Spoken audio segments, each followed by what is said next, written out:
Hello, everyone. Welcome to Amazing Skilled Modelers Sunday Hangout. My name is Jack. I am your host extraordinaire of the Amazing Skilled Modelers talk shows. And that's really Hangouts, actually. And Amazing Skilled Modelers is a Google Plus and Facebook community of skilled modelers reaching across all skill modeling genres and mediums and to encourage friendships from around the world.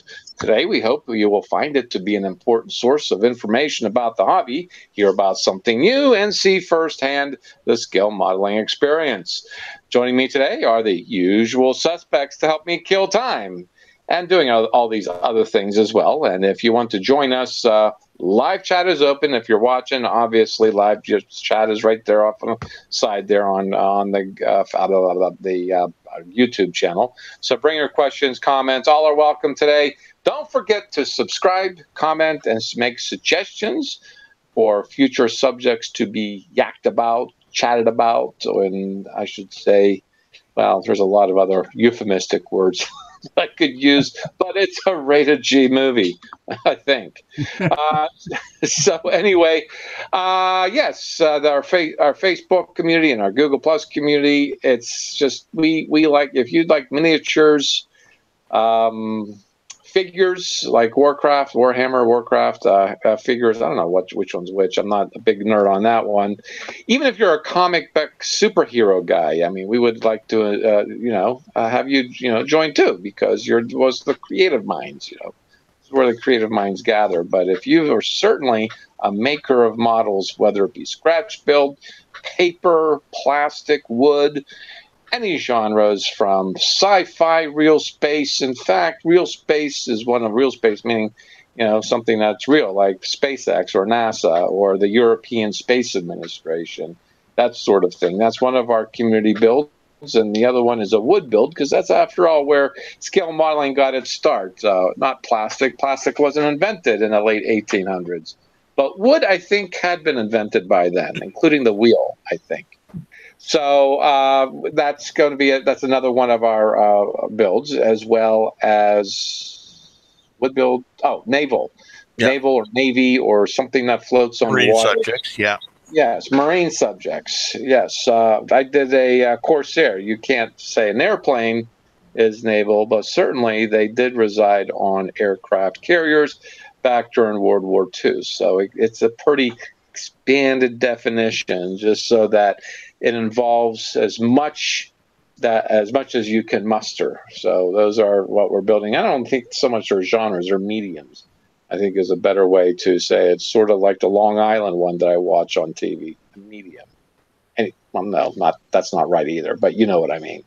So that will be our scale modeling community. We are a friendly bunch. Don't you agree, guys? Yeah. Well, sure we are. Oh, yeah. Get the hell off my lawn. Yeah. I just seen a conversation between Randall, you'll hear from him later, and another member about clear plastic and seams or something.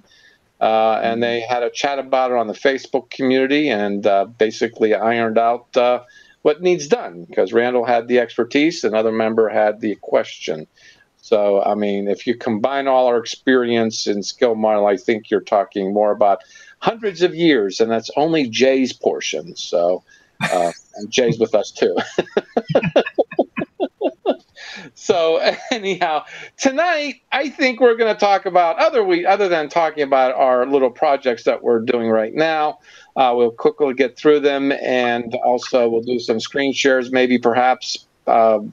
Maybe, I don't know. But what I'd like to talk about is what do you look in what do you look for in a kit? And I think we could talk a lot about that.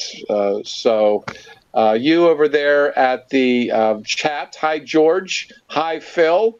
And David from David's Model Shop. Hi, everybody. Hello over at chat. So you know what the subject is. What do you look for in a kit? Is it the genre? Is it the manufacturer? Is it the Japanese instructions that I'm trying to read right now? So that's the kinds of things that we're going to talk about today. And I am not just plastic, Phil. I think real flesh and blood. So don't say that plastic is usually jacked. So maybe is not the word. That's something I inserted into what he just said. So yeah, join us on the chat, ask questions and all that stuff. We'll get you involved in the conversation. But first, I'd like to say hello to everybody that's joined us. So from my Google left to right, we're going to start with Dave. How you doing, Dave, in Northern California? Good, Jack. How are you doing today? I'm doing pretty good. It's all rainy, wet, but at least it warmed up. Oh, that's good. Yeah, it's a beautiful day here. It's a beautiful spring day. It's about 70. See, it was so good he had to drop out. Mm-hmm. It was a beautiful day until his house got hit by lightning, but otherwise, you know. Maybe another landslide in California. Who knows? So let's just move on. How you doing, Jim? I'm doing fine there, Jack. From Oshawa, outside of Toronto. Yeah, I haven't done a lot in the modeling front to that today. I was so busy yesterday, nothing got done today. And today I've been actually spent more time shopping for test equipment. Dave's back. I don't know what happened. He just bugged out, that's all. Yeah. Okay. Yeah, go ahead. Yeah. Jim. I'll get back to Dave. Yeah, so, I haven't really got much done on my Acadia and that today, because I was just looking for these other things, and that spending what time I got interested in looking at that and ended up burned up most of the day, so I didn't get the other stuff done that I wanted to do. But that's pretty much where I'm at right now anyway. That's pretty much where you're at. You spent time at your sister's for probably Mother's Day, no doubt. For Mother's Day, yeah. Yeah, I visited Mom too. So she wanted to feed me after I had a nice long conversation, which was pretty pleasant, mostly pleasant. I mean, she is 88 years old. And, excuse me, then she wanted to feed me. I'm like, no, I have to get home and make it to the date that I have right now going on right here. So, yeah, I didn't get much done today, but I did get something done today. See. Makes any sense. So, how you doing, Dave? Are you going to stick with us? And no landslides happening, right? No earth opening up and swallowing you. No, we're good. Just like I said, it's a beautiful day out today. It's a good Mother's Day, and I'm sure there's a lot of people out there enjoying the nice weather today. But I spent my morning. I got the leaf blower. I blew the leaves out of the driveway. What else did I do? I did some. I vacuumed the house, and I worked on my O-gauge engine, and I'll show you. I got a little bit more done on it. So I got all the screens put in. Oh, they come out real good. You can kind of see them there. All the screens are in. I got this on. This is a winterization hatch. Mm-hmm. And I got the couplers back on. And I think that's all I've done. So I've only had today to work on it for about 5 hours. So is that soldered brass? Is it? Yeah, it's all brass. It all. I was talking about it last week. It all started out in a box, all flat metal. You got to form everything all by hand, and it looks really ugly now, but it will look better when it's done. It'll have all electronics and everything in it. So the other half's sitting on the table, the drive mechanism. It sits on the, it's got a tower drive and the trucks are on it. So this sits on top of it, and all the electronics will be inside the shell. So, but it'll weigh about 5-6 pounds when it's all done. Oh, I was going to say it probably going to weigh as much as a real locomotive by the time you're done. Well, probably in that scale, that the tractive force will probably be pretty accurate for it. Oh, really? Okay, by scale, it would be the same weight. Interesting. Yeah. George says that train is so cool. Love the brass loco builds, Phil says. Oh, so, yeah, they're responding. That people over at the live chat are responding. They didn't respond. They were pretty dead yesterday. I think it was just the fact it was Saturday morning. They were responding to. Yeah, and then Phil continues with brass loco. He loves the brass loco builds. it gives you gravitas. So that's so Phil, I guess. So, And or dirty gravity. hand. Yeah. Or gravity. So good job there, David. Good to see that you're doing a little piece at a time. So how you doing, Jay? I am doing fabulous. How are you doing? I like the dish pan hands you have. That dishwash liquid is Yeah. making you look much younger. Thank you. I've been working with it. I'm soaking in it, Palm olive, yeah. A couple of things I've been working on. Today I've been building a get it down in camera. This is called a blood knife. And what it is it's a real knife that has been thoroughly dulled in every way. And on this side, it's been carved out, and you take one of these pipettes and you fill it with stage blood, and then that slides through here and connects to a little brass tube that has been silver soldered onto the blade. And then when you're using it on camera, there's no blood in it, so it won't do anything. But when you're using it on camera, you squeeze this little bulb full of stage blood as you drag it across, and it makes an incredibly gross, disgusting looking. It looks like you're really cutting something or someone. So, and I got stain all over my hands, so wonderful. Yeah, in Britain, that's illegal to have something like that. Not probably, but this is a movie prop, so Still illegal.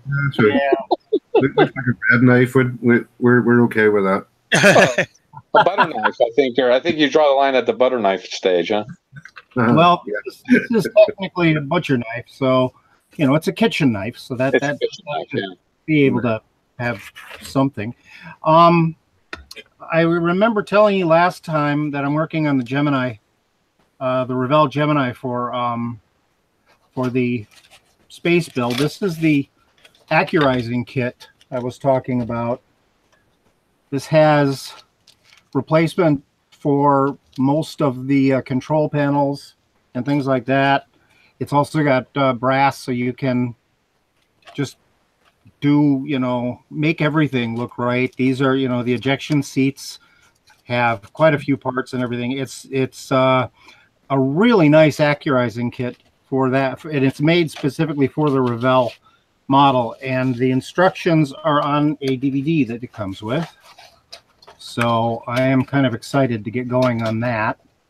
Another model I got in the mail this week was this one. Ooh. So you forked over some bucks for that, eh? It was about $40, but the weird thing is, that's good. $40 is a good price, actually. Very good price. For the size of it. But here, get this. I mean, you know how big the 350 Enterprise is and everything. Yes. Well, here's the Franklin. This is a 350 scale model. It is. It is, which means the Franklin was a very tiny little spaceship. It is. Even smaller than an XO1. Yep. Yeah, but it's got a lot of nice detail to it. I was a little bit surprised. On the bottom, I think it was Dr. Cranky who was saying that they probably didn't know what the bottom looked like, so they just threw something on here. There's actually a couple of shots where you can see the bottom pretty clearly, and this is actually pretty accurate. Okay. So, but anyway, I'm probably going to. I don't know if I want to make a bridge for it, and put that in there or what. But this one is a build down the road. I've got a lot of other stuff I've got to get done first. So, so one other thing I wanted to show you that I have discovered and really like. This is Woodworkers double-sided tape. Now, it's everybody has played with double-sided tape before. This stuff is actually made for woodworkers to be able to stick two pieces of wood together so they can saw them, and maybe sand them and shape them, and then separate them so you don't have to try to hold them together. If you want like two sides, like when I did the handle here, when I made the handle, I taped 2 pieces of wood together and then cut them out on the bandsaw. But the thing I like about this tape, and I've been using with models, is it is much, I don't know, it's just nicer than the regular, plastic double-sided tape. When you put it on, it leaves a well, come on, Jay, get it off of there. There you go. It leaves a part that you can then stick another part on and work both of them, but it peels off of harder surfaces, even porous surfaces. Once it's done, it peels off almost like it's a little stickier than artist's masking tape or blue tape. Yeah. So it's like a medium tack type of a tape. Yeah, it's like a medium tack, and it was like, I think, $3 for this roll. I got this from a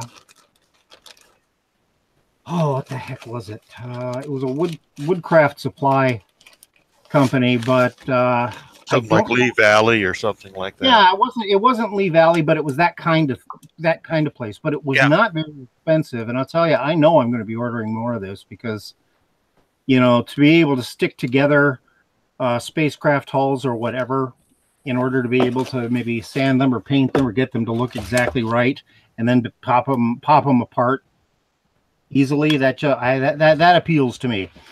So other than that, I have been rearranging things on the workbench, trying to make things a little more ergonomic. The tools that I use most of the time are either right in front of me or right at the side here. Tools I use less often are over here or way over that way, and things like that. Mm-hmm. Trying to be sensible about things, and that's probably a big mistake on my part. Don't say it's so. I look up to you, being as organized as I am. I look up to you for inspiration. I need alcohol. Oh, there you go. There you go. And that'll take the denatured variety. Yes. Yeah, that'll take the stain off of my hands. All right. How you doing there, Randall? Not too bad, Jack. I kind of at a loss here because I'm not normally out. Talk to you as early. You usually have a whole pile of people ahead of you. Oh, you're not used to being so quick. Oh, we are going quickly through this, of course, because we've got things to talk about, other things to talk about. Yeah, I'm still tinkering away at my real space subjects. Oh, yes. So finally fixed the problem with the service module. I had crapped out in the paint before and had to sand it down, respray it, etc., etc. Mm-hmm. I don't know what was wrong. I thought with the first layer of paint, humid weather, bad paint, bad preparation, something or other, but they screwed up. But I managed to fix it, and I've been doing a bit of weathering on this U-boat. If I can quickly, just lifted something there that was filled with terps, which I just spilled all over my pants. Ouch. Yeah, I look like I peed myself and terps. Think of it this way. Now you can pee yourself and nobody will know. Yeah. Ooh. Ooh. That looks good. Bit messy looking, but then it's supposed to be. It's wet. It's supposed to be weathered. I think there'll be another pair of pants for the wash before we go to bed. Yep. Wow. I can maneuver this around without hitting anything else, but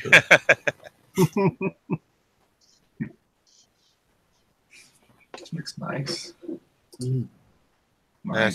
That's looking good there, Randall. that's the first round of weathering. I've got rust effects to add to it, but I'm not down on the rust because sailors don't like rust. They tend to break things. What scale is that? 72 scale. It's the Revell U-boat that people like Steve Neal like to put remote radio, remote stuff into, and there's a company, I think it's Trumpeter of China, are actually making a 148 scale U-boat.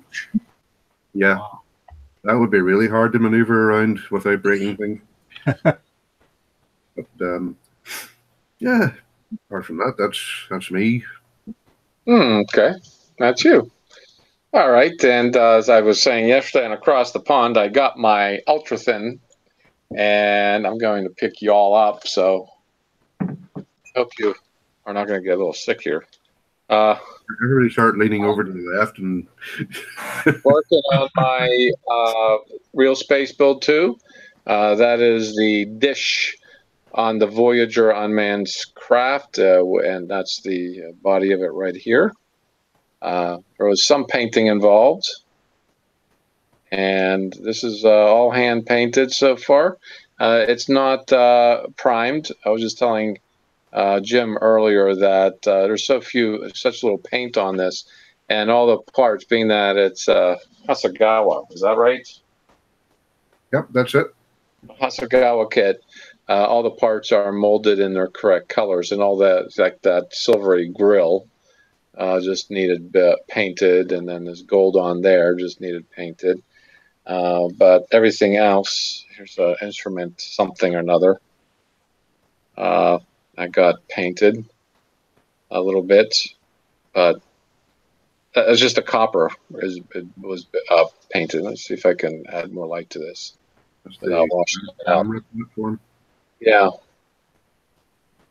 But everything else is the correct color. They want you to paint this stuff, and I figure, well, you know what? If it's already the paint, I mean, if it's already molded in that color, well, there's no use in painting it. But I'm getting these bits and pieces together.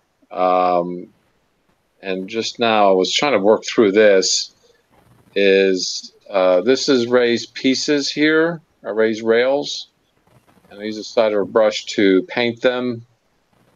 And if I got outside the lines, I just used a toothpick and scraped it off the plastic. Or rubbed it off, not even scrape. So that's like a dark gray on the grid work. And it's a black part, obviously. And that's how I resolved that.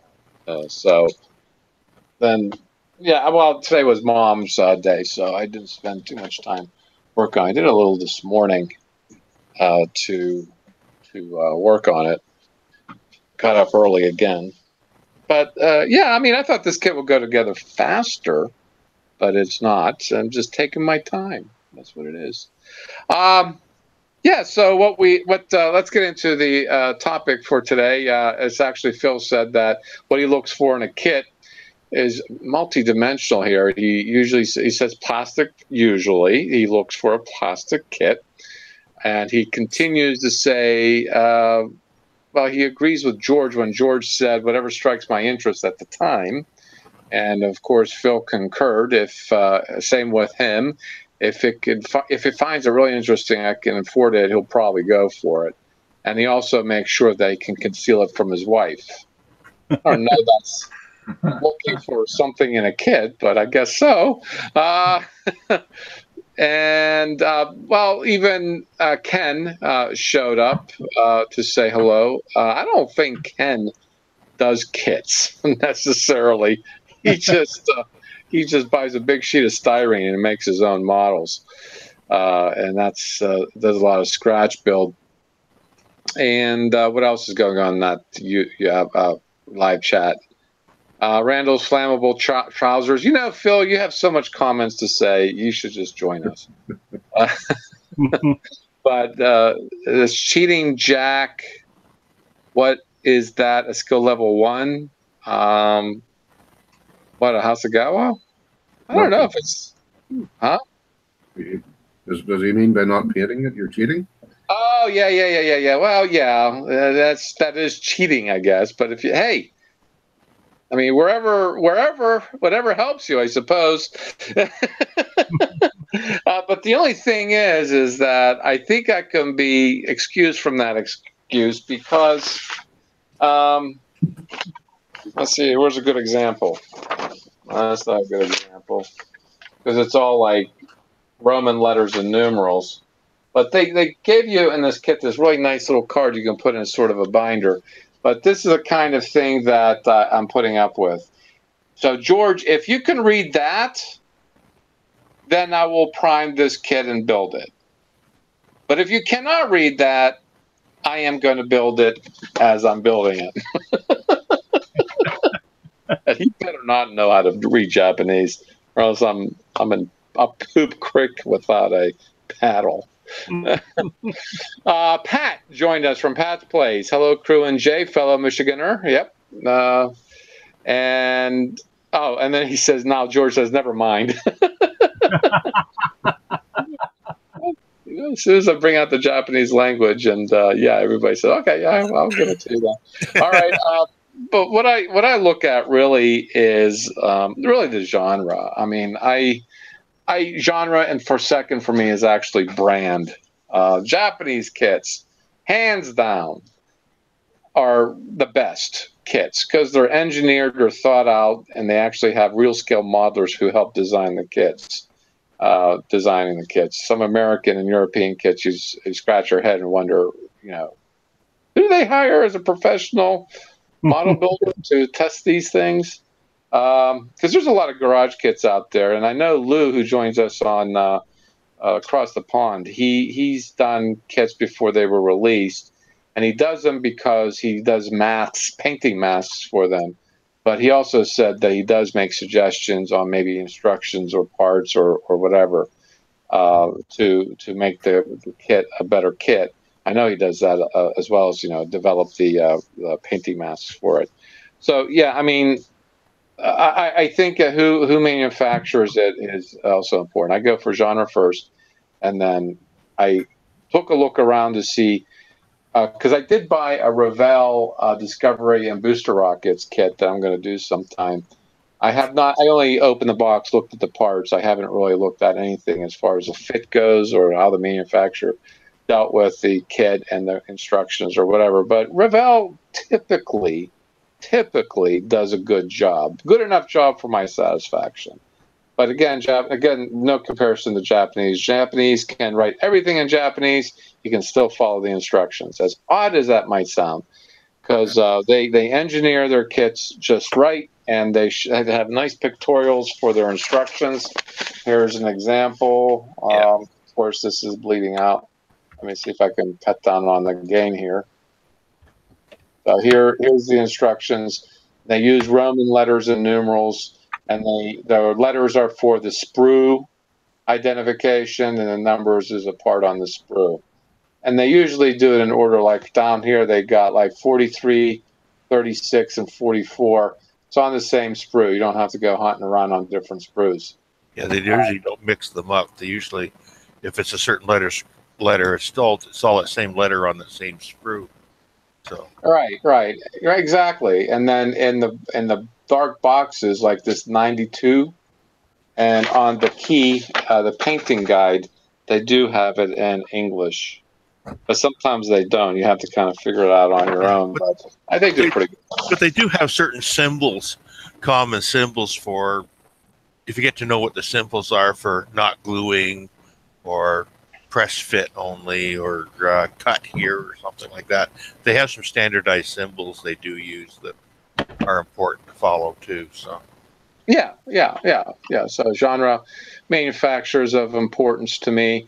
Like, I'm very hard pressed to buy an AMT car unless that AMT car kit has a decent reputation of its engineering. I mean, if it's something they developed in the 50s and they've just been using the same mold since, I'm not that interested in it. But so, moving on. Earlier, George was asking the brass locomotive. Is that going to be painted? Oh, yeah. Okay. Yeah, so I just want to make sure that question got answered for George. I have lots. In my spare time, I actually work on a railroad. In addition to having a regular job, it's a volunteer railroad, but we have a lot of people that used to work for the Western Pacific, and so I've been pressured when I get it done to paint it in the WP colors, which is going to be red or white or red or black. So as the roadmaster on the railroad, he goes, "You are going to do WP?" I said, "I guess I am, yeah." I was going to do Union Pacific, but we got a lot of UP or Western Pacific people that work with us, so it's a defunct railroad. So anyway. Is it fair that we could call you the model railroader? Yeah, you can do that. I mean, I see, for me, as far as like kits to build, it's just whatever excites me, I'll build it. Doesn't matter. It could be a train, it could be a plane, it could be a car, but I got to really feel it to want to build it. I just can't just open a box and build it. I have to really be inspired. And when I watch you guys, it does create a lot of inspiration. So yeah. You're just too nice. Nice. But this is definitely probably all the things that I've built, even scratch building some things. This by far is the hardest, because there's just so many facets of that goes into it. You got to know how to manipulate. I'm an optician by trade. So I'm used to working with my hands. I've worked in laboratories. I'm used to, adjusting frames and repairing frames and stuff. So I'm used to intricate parts and stuff. But this is, you got to have the right things to work with the brass. Like I said, I think last week I told you I found this silver ball bearing solder, it's got silver in it. And I really like it. It's really good. It's a solder paste. In fact, the screens that I put on today, I use that, and man, it's so easy. Just flows really good. It's about a 460 degree heat, where the regular solder is another 100, 150 hotter than that, and this is like 5 times stronger. So I got it mainly when I do the railing, because that's so intricate. I got to build all this stuff, and that's what I got it for. But like I said, for me, it doesn't matter what it is. If I'm inspired, I'll build it. I mean. So it would matter whether it's plastic, brass, or plane, train. No. And for me, and for me, I have to. I'm not one that can start like 5 different kits. I start on one, I commit to it. When I get it to where I'm done, then I'm happy. Then I'll move on to the next. Because if I don't do that, I'll never get anything done. So I'll have lots of little half-built things all over the place, and I'm not as organized as you, so I'll probably lose parts. Okay. Only Jim knows how organized I am, and Jim's not talking.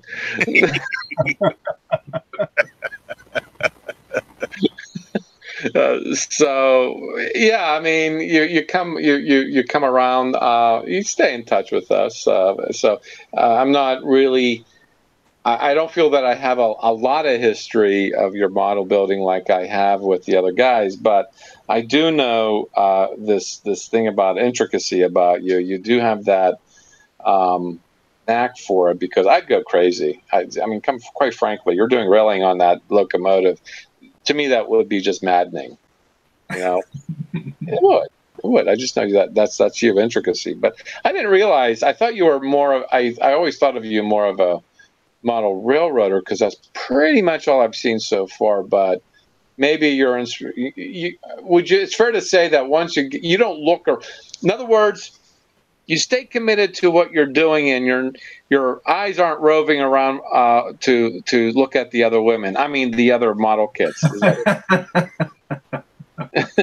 I'll look at other things. Don't get me wrong. I look at things all the time.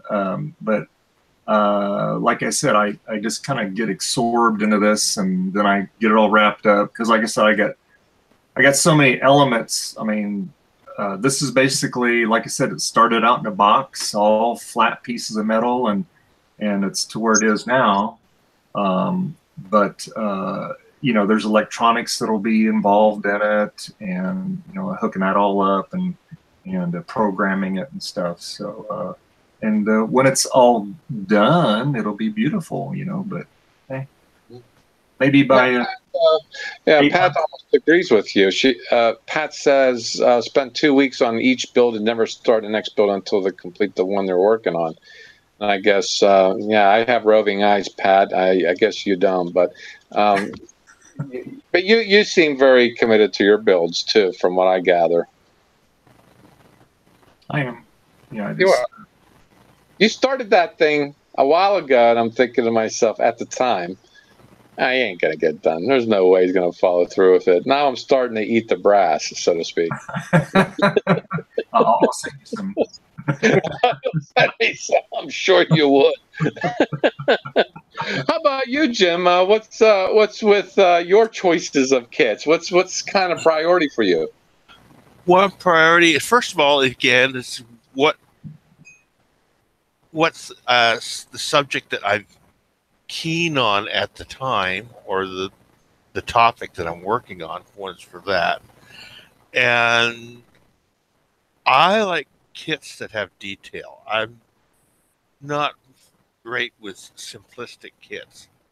If it's too simplistic, it's going to drive me crazy. 'Cause I'm going to have to Odd. detail it up. I can't leave it very simple. I don't like simple kits. I see. Too complicated gets me kind of unnerved, but I get it. Yes. Yeah.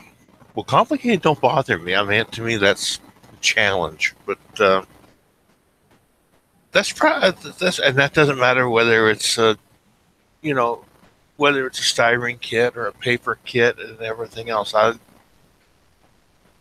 just like high detail kits. The only other thing is I don't, even though I like looking at the larger kit, I can't see myself buying them because I just don't have a room for them. So that's a issue as far as practicality for the size of the kit that you want to buy. Mm-hmm. So, Okay. Well, there's another thing I've noticed about you is that you do a lot of paper kits, but I think there are some instances where I get the feeling that you actually engineer your builds. What I mean by that, you had the shadow box for the space dock for the paper Enterprise that you built. yeah, When you were doing the wireframe for the T-Rex that you 3D printed.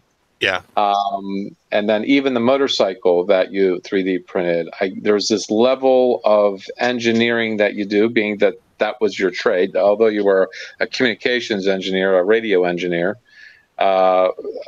But still, there is this facet of your model building. What I found fascinating is that now you're building the what? yeah, Acadia.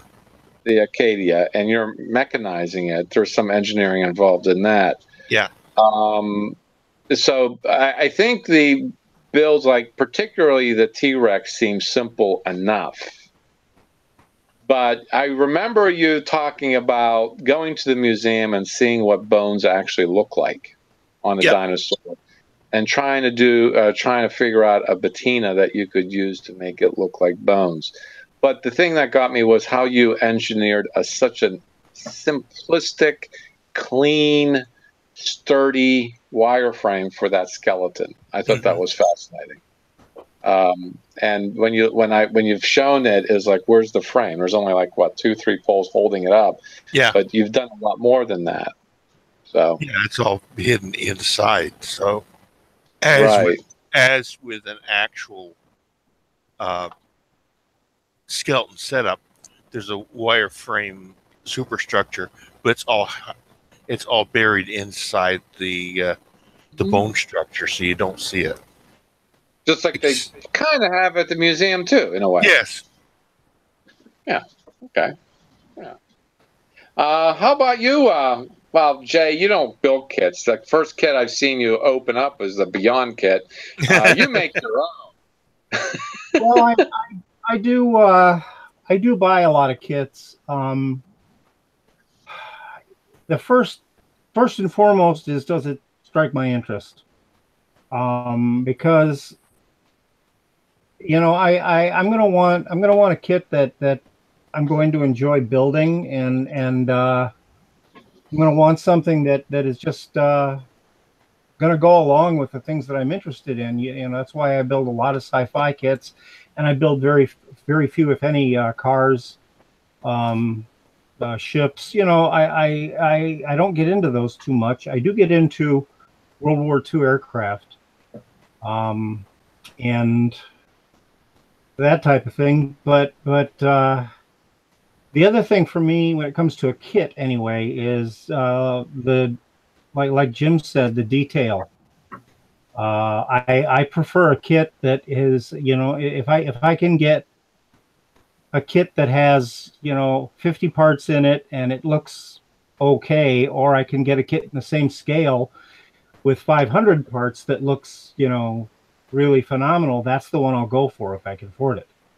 Mm-hmm. Mm-hmm. That's me. That's those two things. It's got to strike my interest, and it's got to be, you know, I prefer higher detailed things. Sometimes I don't have a choice. You know, there's only one version of a kit out there, so. But like with the Millennium Falcon, there are a couple of different versions out there at the same scale, and vastly different detail. Yeah. Mm. Depending on which one you want to buy. So that's how I work it, basically. I notice if you don't like something, you change it. Well, I do. A lot of times if I'm building something and it's not quite the way I want it to be, Yeah. not accurate, I will go in and fix things. I'm bad for that too. I have been known to fix accurizing parts. You know, you buy the more accurate parts, but then you realize they're not as accurate as they could be. So you go in and you build up on those. So the discovery is truly the modernist. Yeah, the discovery is an example of that, because there were things in the paragraphics photo etch that I didn't like, so I cut them away and replaced them with little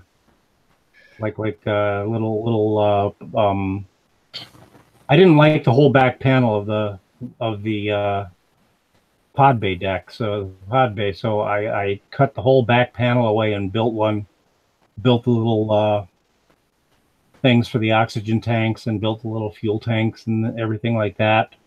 And I like mine better now. I think this probably speaks to you too, because Pat said on the chat that Pat worked toward filling my collection, such as funny cars, Ferraris, F1 cars, and as the shelves fill up, I move to the weakest part of my collection. That last part, I think you do a lot of. You figure out ways to make your builds, particularly when you do the props, like the knife that you're doing. When you're starting to do this to the knife, it's like, oh, he's going to cut himself. But it's like, it still looks really, and it looks like it's really sharp. How you make that illusion.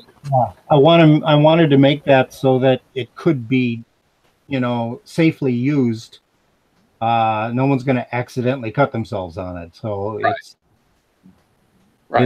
you know, dull as butter, but you know, but still, yeah, I try to take things like that into consideration, but I want it to still look like it's dangerous.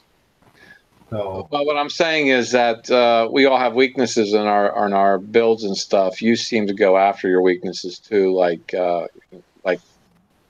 really aggressively, to make sure it's just the way you want it, just the way you want it. It never is just the way I wanted it. Close, but I never get it exact. I mean, I see problems that no one else does, but I think that's true with us. So. Well, you also have a background, a lot of creativity of the past. I mean, you've done work for Disney, you've done animation, you've done these sorts of things. So you'd have to be uncompromising, you know? Yeah. You want to get the detail right, and that kind of bled over to the model building now. So. I think this next, what Pat just said, is going to be more Randall, because I've seen him wear it. I've seen you wear it too, these magnifyings. Prefer great looking finished model at a short distance as proposed. as opposed to under a magnifying glass. I would say maybe not so. I don't know. I don't think of you as a detailed person like the other, like Dave and Jim. I think of you saying, if you don't, like you said, you don't like something, you change it. I don't know if that's more about detail, because I've seen you take a variety of things, even overall, and change a profile to fit your needs, particularly in your prop building. Mm-hmm. Yeah, so I think you're more of the total vision as opposed to the specific details. Yeah, I mean, and when it comes to prop building, there's going to be the thought, how long is it going to be on camera and where? If it's going to be way in the back and just flashed, it doesn't have to look. You know, you can make a knife out of a piece of cardboard with some aluminum foil stuck to it, and it'll look the same as, it'll look the same as this. Mm-hmm. At 30 feet, it'll look the same. Yeah.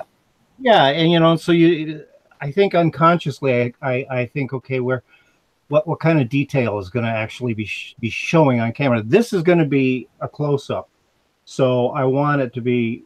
I want that I took a real knife and modified it, because it's going to be used in close up. It's going to fill the screen. But if it were going to be way in the background, I would, like I said, a piece of like foam core or something with aluminum foil on it, and that would work just fine. Yeah, the total vision of that, the vision of that you have the effect. Yeah, that's what you pay attention, the end result. Mm-hmm. Yeah, Joe McCaslin says for him it's about what interests him at the time. I know what interests him at the time is showing the insides of his models. He does awesome cutaways, awesome cutaways. Now he's definitely a detailed person that we can all appreciate and worship at his altar of details. But what he says is for him about interests him at the time. I don't know. I think what interests you is what does the inside of a spleen look like if you had to get the human body. So, anyhow, Randall, what is it you look for in a kit, if there's anything? Just whatever. If I have an interest in the subject, I look for a kit of that. Recently, my interests seem to have widened quite a bit, actually, since I joined this community. 2 years ago, I would never would have thought of building a car kit. Well, I had car kits, but I've never actually thought I would ever get around to building them. But I was encouraged to do that with the out of the box build. One of the major things I look for in a kit is affordability. Interesting. I would not have thought. It sounds strange, but I was kind of raised on the old what they used to call 2 bob kits, or dollar kits or something like that, or $2 kits or whatever you would call it over there. I feel like if I spend more than 10 pounds on a kit, I'm robbing myself or something like that. But there are subjects that are interesting to me, but because of expense, I sort of rule them out. The low-based discovery. How much is that? I don't even know. How much is it? Because you're in the UK, everything expensive. Over here, you wouldn't get much change out of £250. Oh, geez. Wow. Maybe more. Depends on the import price and stuff like that. Right. Other than that, I'd love to build one. I'd love to get one. I'd love to have a go at building it, but it's just one of those things. But then I thought that about this Vesda Star Destroyer, but then lo and behold, I got one. That throws that argument out the window. Right. Well, on the chat, I hope you took your anti-twitch medicine. George said that you look for something you can paint yellow. Pat says the yellow submarine would be a good build, just like Ken did, and the Ken's model shop. That would be something you would like if it's yellow. I thought something yellow. It also had a lot of green on it as well. Like, but it also had. Right, and you won awards for it, no less. You bought recognition with that. I must have been doing something right, but yeah. Well, funny enough, talking about yellow, I recently bought a kit that was Cadet Stearman, or Stearman Cadet. It was biplane frame, and one of the color options on it is yellow all over. Mm-hmm. Right. And then more recently, yeah. This.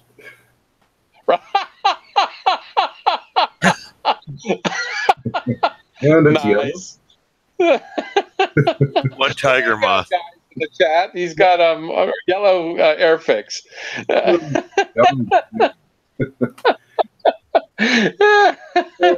Good old tiger moth. Yeah. I'm also looking for stuff that challenges me as well. Oh, yellow does, yes. Yellow challenges me. But that's only proving one thing, though, Randall, is although you and the rest of us here appear on a regular basis, that's why I call you the usual suspects. Guess what? We've developed the usual suspect list in the live chat. They know you too well.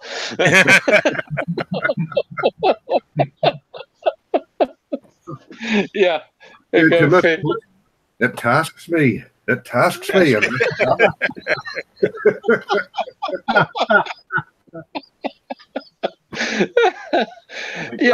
the way I perceive you is what's that, Dave? It looks like that kit has paint and glue and a brush it comes with too. That does, yeah. It's one of those little starter packs that Airfix do. Oh yeah. Look at that. Yeah, cool. The plastic itself is molded in grey as usual, so I think this tiny little pot here is a wee bit optimistic. Yeah.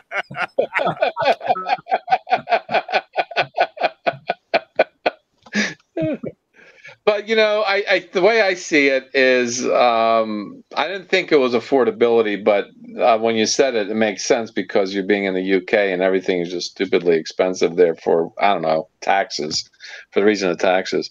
But you don't have an aversion to extraordinarily small scales, whereas a lot of model builders like myself do have somewhat of an aversion to smaller scales.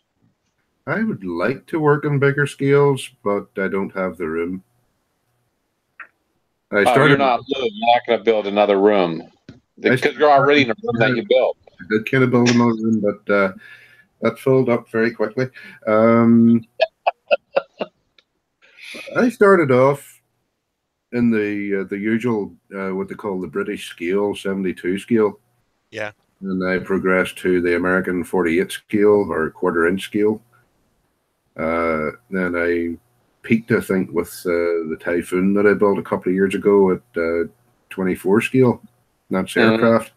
24 scale cars, not a problem. They're only like that size. The 24 scale aircraft. Yeah. So I built that model and discovered I'd nowhere to put it. Putting up on top of the display cabinet, I can't put it inside the display cabinet because it's too big. So for necessity, I'm actually working backwards now. I'm going back down to 72 scale. And 48 and 48. I can see running out of space too. My other half was kind enough to let me have my cars in a living room, but I got old and dusty, and I haven't, figured on another to put in a living room. Because there's just like a living room divider. It's a built-in cabinet, china cabinet, and it's maybe about 5 feet high. And then there's this nice top. Right now, there's like a vase with fake flowers on it. That's where I had the cars. And typically at Christmas time or birthdays, we have our birthday cards and Christmas cards displayed there. But I'd like to. I did kind of commandeered that spot to put some of my builds, but I'm only going to put the nicer ones there. And it's been a long road, and getting to a point where I feel confident enough to even put it in the living room, let alone here around me. But I can see at some point, though, and how do you guys feel about this? I mean, space is always a problem. I mean, Yeah. Jim lives in an apartment. You live in the UK. I mean, everything in the UK is is always smaller than it is in the US. And we look at Dave's picture. Look at that cavernous bedroom that he lives in. That's actually an entire flat in the UK, containing bathroom, kitchen, bedroom, and powder room, or whatever the Brits have there. I was actually considering. How do you feel about maybe doing like selling some of your work if it sells? I personally have no problem with that. I build a lot of things that I end up selling just because not because I don't have room for it, but I kind of look at, do I need the money more than I need the model? Maybe, and if the answer is yes, then I'll be happy to sell it. So I've sold quite a few models, which is helpful because I have a house and I still don't have enough room for some of the models I've got. Yeah, I've got a 2-foot diameter Jupiter 2 that I haven't finished because I've got nowhere to display it. You don't, 2-foot diameter doesn't sound that big, but that's actually pretty huge. Mm-hmm. A 2-foot diameter disc, that's pretty big. yeah, it's pretty big and it's got some height to it too. Yeah, it takes up a lot of real estate. So when you figure the average covered is maybe 14 inches deep if it's good. Yeah, so it's not going to sit on anything that we have. When I do build it, I'm building it to look like the studio model, so I'm not worried about building an interior. I've got an interior that looks like what the studio model looked like, so I could hang it from the ceiling, but I've always thought that looks kind of tacky. To me, that's just my own personal opinion, but yeah. Oh God, I'll come up with something. I have a level of agreement with you. Kids, but there's only certain models that could pull off being hung from the ceiling. Mm-hmm. One of them's if you built the ISS. Now, if you build a model of the ISS, you could get away with hanging that from the ceiling. If you have a high ceiling, you can cover the whole ceiling with the ISS. Yeah, you can. That would be it's an all paper build too, right? Yeah. Well, you know what? Let's just hope your apartment building doesn't catch fire because your apartment will go up in a flash. All that good paper kindling. Yes, you would need some kind of structure under it to hold it up, wouldn't you? Yeah. Put it all with paper. Pat says, "I'm sorry. Go ahead. Did I interrupt? I'm sorry." No, it's just saying to Jim about the paper ISS. You'd need some sort of rigid structure to build it around. Well, the one I know that I can get, you buy it per module. Well, you don't have to, you get it per module, and it all plugs in together. Mm. Oh, There's just thinking all that the modules all plug in. The Revell 144th ISS. It comes with metal square section rods that you build. Yeah. With it. You can plug it in. So the plastic model, they need a structural integrity armature to hold it together. But I would have thought paper would have needed something similar. Mm-hmm.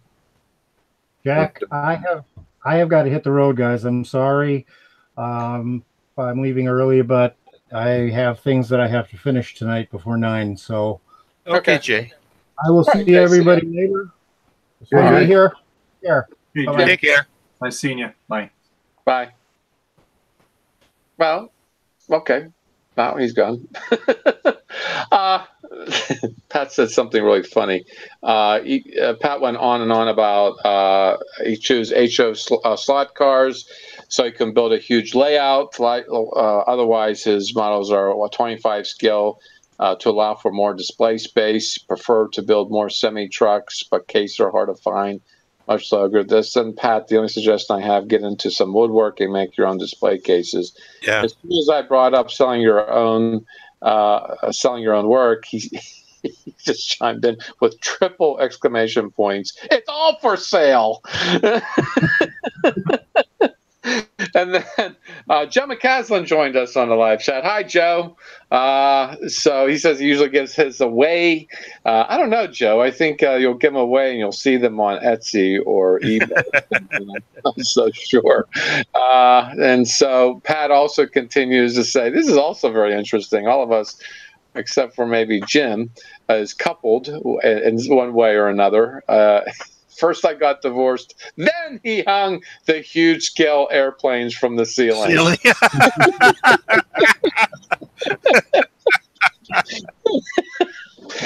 you know what? There's always upside to divorces, you know? Yeah. And then Ken Skiffington joined us, our scratch builder from up there in Canada, like over there on the Maritimes. Who wants to buy a 4.5-foot Star Destroyer? Well, I think somebody out there would want to buy it, but you got to be sure they can pay for the postage. Can you imagine getting that at your front doorstep there, Randall? The postmaster would look at you and say, "What are you doing?" That sounds almost studio scale, huh? Yeah. One was in the studio. If it was 4.5-foot Superstar Destroyer, it would at least go with the little Bandai Star Destroyer kit. Mm-hmm. All right. Fair enough. And Pat says, boy, Pat's really active on a live chat. His house looks like a hobby shop and just the way you like it. And you probably own a cat, too. Certainly you're not going to attract any women that way or whatever it is that never mind. Anyway, looking like a hobby shop. There you go. That works. That's actually kind of interesting because, you know, before meeting my other half, that was my intention, to make my house look like a hobby shop. And then that kind of went to the wayside. But no, I think having a 9x10 room, you come up with this economy. That's why we're talking about this, because it's a very expensive hobby. It can be very expensive. The only other hobby I know like it that's even more expensive is RC, radio controlled. That would be even more so. But I can't imagine RC airplanes necessarily being the dust collectors that we seem to build. And I mean that in a, you know, in a good way, because I think RC is about the technology and about its. You also don't keep the number of models in RC personally as you do in this hobby, because you might have 2 or 3 aircraft, and then once one destroys itself, self-destructs, then you scavenge everything, scrap it, and build another one. So right. So you may only be doing with 2 or 3 aircraft, which you're not. Yeah, I noticed that, like RC airplane folks maybe have 2, maybe 3 airplanes around, because after all, you can only fly one at a time. And you're right. Whenever it crashes, it goes beyond repair. They will scavenge what they can, you know, or should we say, cannibalize whatever they can, and carry it to another build. And they spend building, I think, for more of a functional reason and not so much. Building in RC is what you do in the wintertime. You build in the winter and fly in the late spring and summer, early fall. So. Yeah, and it's funny you should say that, because I watch a couple of RC channels. It seems like the majority of RC hobbyists are in areas that have the seasons, not necessarily like from South Texas or Florida. Yeah. Which you can technically fly at any season. Time of the year, yeah. Time of the year. But I have seen, though, a lot of RC automobiles, like 4-wheelers, actually test their RC and their realism in the snow, Yeah. on the ice, and things like that. I have seen that being done with RC cars. Maybe not so much airplanes, but I did come across a video years ago. It was an RC club here in Western Pennsylvania that had quite an extensive video. There was a number of cars out in an open field overlooking, I believe it may have been the Allegheny River. That'd be north of me, because there's a lot of like these hills that flatten top off, and then the river's down in the valley below. Yeah. And you got up pretty high, and you got a really good panoramic view of the area. And it was winter, and the airplanes were flying around and stuff. But I gotta admit, not many airplane people do airplanes in the. It gets a little cold on the fingers. Well, yeah. I mean, it gets cold for the planes, maybe too, I guess. Well, it's bad on the batteries, but yeah. Well, yeah. Yeah, I think the batteries. Hi, John. John joined us over at the Top Chat. Everybody's saying hello right now. How you doing, John? We're talking about what do you see in a kit whenever you start building, or when you look around for a kit to build. And what was it? I kind of backed up with the follow-up is, will you sell your work? Would you sell your work? I'm getting to the point where I probably would. And once I get into the 3D printing and stuff, I can see that happening. But I'll be getting there soon. So, yeah, does anybody else have anything more to add? Yeah, if it comes to selling my stuff, to be honest, I would be surprised if anybody would want it. But hey, make me an offer. Well, you know what? Yeah, how dare you say that? You go to these contests and you come away with blue ribbons or gold medals or whatever it is that you get yourself. Of course you can sell them. But then again, you did build something for a I don't know, a society, and they wouldn't even pick up your model. What was that about? Oh yeah, the lifeboat. And, The lifeboat. I think the lifeboat you can certainly sell. Yeah, probably could. But it's that good. Since I built it for a charity, I don't think I'd really want to sell it myself as such. But yeah, if somebody wanted to make me an offer on it, I would certainly consider it. But I wouldn't even know where to start pricing. Exactly. That's what Joe just came up with. It's not a question of selling, but more how much you charge. Yeah. What is your work time worth?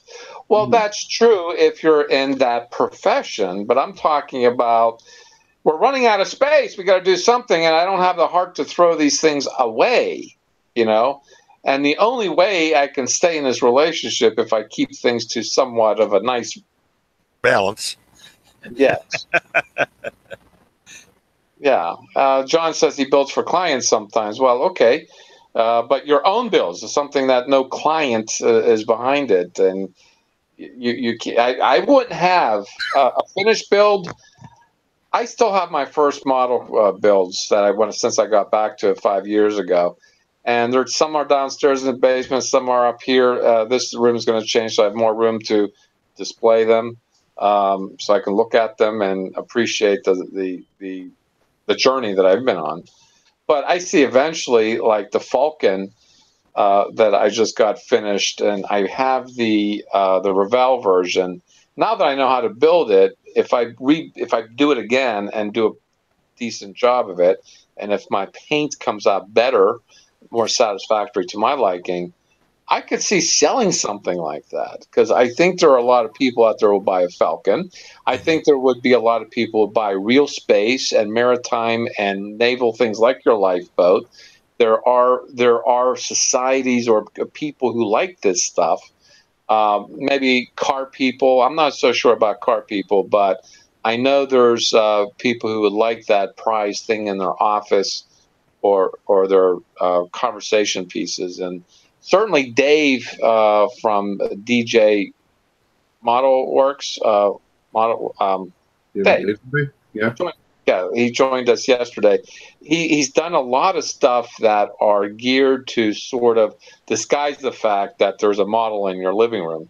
In other words, build a piece of furniture around it. When he did the ship, it was a really cheap plastic. He did the help me out, guys. Victory. The Victory, HMS Victory, Yeah. and it was a cheap kit, but he made it look like $1 million, and I think we can all agree to that. And then he put it in a diorama display case. I can see something like that being sold and being appreciated by someone. You know, if you prize this at a high reserve on eBay and watch the magic happen. All right, Pat, that's an idea. Joe says spend 8 to 10 months on aircraft with hours and hours of fabrication. Yeah, because you do the guts of the aircraft. And what kind of price I do put on it, even if I am just trying to make room. Well, I think you got to find out what the market would bear for your type of builds, because I think a World War II airplane will be different from a car or from a ship or whatever it is. Maybe it does take looking around Etsy, the eBays, and the whatnots to see what it is. The amount of hours you put into will never get much for labor. Well, that's true, John. I think we do all of this stuff because we have a passion for it. But I can't, what Joe said earlier, just give it away. I can't see that either. Just to make room so you can build some more. And why not spread the joy? Right, I've done that. Not to make room or anything like that, but because the subject was of interest to the recipient. Yeah. My case, usually the Austria Aviation Society Museum. If I made a model that has a local interest, say, I have built models for the museum, or I've built models and then donated it to the museum. Mm-hmm. Stuff like that. Hasn't thinned the herd that much, but it helped a bit. You're so prolific. That's why it hasn't thinned the herd. Hey, Jack. Yeah. I have a solution. Okay, when you have if you want to sell some of your work, when we have the 48-hour Thanksgiving hangout, just have them do live auctions for the next 48 hours, and that'll clear your inventory out. I find that somebody came up with an idea. I can't recall who it was. Is that we can do a Secret Santa? In other words, we can share each other's work. A Secret Santa, in the sense of sharing each other's work, and all that would cost us is the shipping. So if I make something, in other words, if I pick your name and I build something that I think you would like, then I just give it to you, and then you do something and you have a name and you give it to whoever. In other words, exchange builds. And the reason I say that is because pictures are all great, videos are all great, but not until you can have that right in front of you can you look at somebody else's work and actually learn from it. Mm-hmm. And I think that's an idea that somebody said that. I can't recall who it was, but I'm sure. Maybe I'm speaking for you, Randall, because you go to a lot of these shows and you see a particular build, and there might be. I'm just saying because you've said certain things about when you did a slideshow and you just recently been to a show. You'll say, well, "I saw this, and this is what caught my eye," and we talk about it. Do you find that sort of thing a learning, going to a show like that, a learning experience, or just to satisfy a? Especially if you're talking to whoever it was that built the model that caught my interest. Talking about how he did such and such a thing on it. Mm-hmm. How did he achieve that paint finish? How did he, how did he hide the seam lines on that, because it was an absolute bitch when I built it. Well, somebody built a diorama of the James Bond movie, and it was Moonraker, and they actually had an operable video screen inside it. Yeah, that was Michael Lawler, and I was talking to him and having a look around it. And looking in behind it and seeing, I'm sure he'll not mind if he ever does see this, the spaghetti of wiring that went in behind it. It looks all lovely and you know, nice and smooth and elegant from the point of view where you're supposed to look at it, but when you open the back of it and look in behind, it's like, you know, it's like the swan looks elegant when it's on the water, but under the water it's paddling like hell. Yeah, but I don't think I'd ever try anything quite on that scale. That's a bit. Did you know all the swans in the UK belong to the Queen? Yeah. Mm-hmm. Did you know that all the Canadian geese belong to the Canadians? Hey, yeah, right. Tell them that. Well, Just because you want to get rid of them. That's Well, that's true. There's something playing behind that. But what does this have to do with scale modeling? Absolutely nothing. It just popped in my head when you said swan paddling, and I thought, well, that belongs to the Queen. Maybe we should be talking to her. You know, hey Liz, what's this thing about paddling swans? You know, so yeah, I guess that's not how you address the Queen. You don't call her Liz, do you? No. No.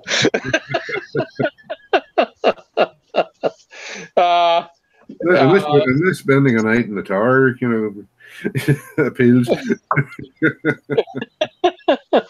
They still do I think so. They've got much more important things to keep in the Tower of London, like the crown jewels and stuff like that. Yeah, that weighs a lot. I think, what, 20, 30 pounds, that darn crown. That's why she doesn't wear it so often, because it gives her a headache. No kidding. I don't think she hasn't. I don't think she's worn it for quite some time. Yeah, I can believe that. But you know what? She looks better in her hats. I think she's got an impeccable taste in hats. I really do. And I just think every time you get a new woman, like now the boys are getting married and everything, and these new women are trying to impress the Queen with these hats. And they end up not wearing them anyway because they can't top the Queen. So she's known for, here in the States anyway, she's known for her wave and her hats. Oh, yeah. Yeah. So, again, don't know what to do with that as far as scale modeling goes. For Joe, it's all about the construction. Once final pictures are taken, I'm ready to see it gone and move on to the next. Boy, I never thought that would be as true as when I got done with the Millennium Falcon. I can certainly want to move on. George says there's a lot of goose crap around our lakes. We need to figure out how to ship them back to Canada. Oh, shoot. Well, yeah, I mean, as it turns out, George lives maybe a half an hour to 45 minutes away from me, roughly about that much. And so he's probably getting the Canadian geese too. And the mallards aren't exactly happy about that, you know, because I think mallards are so American, and then you got these Canadian geese running around. But anyhow, that's that. So yeah, the reason I brought this subject up is, what do we do? What do we look at when we do a kit? Because certainly I do. You also, Randall, you do follow very closely. Jim does too. Follow the community builds pretty closely as you can. Participate on a level like the car. I think the car was out of your comfort zone. Basically, it's something you've never done before. Mm-hmm. Yep. And just as impeccable as everything that you do build in aircraft and real space and everything, your cars turn out the same thing. I don't know if it would have survived as close an examination as it's some of the cars I've seen. Certainly the finish on it. Oh yeah. Some of the car guys get immaculate finishes on their cars. Yeah, they get better finishes on their model cars than I've seen on some real cars. And from what I'm told, it's not too different.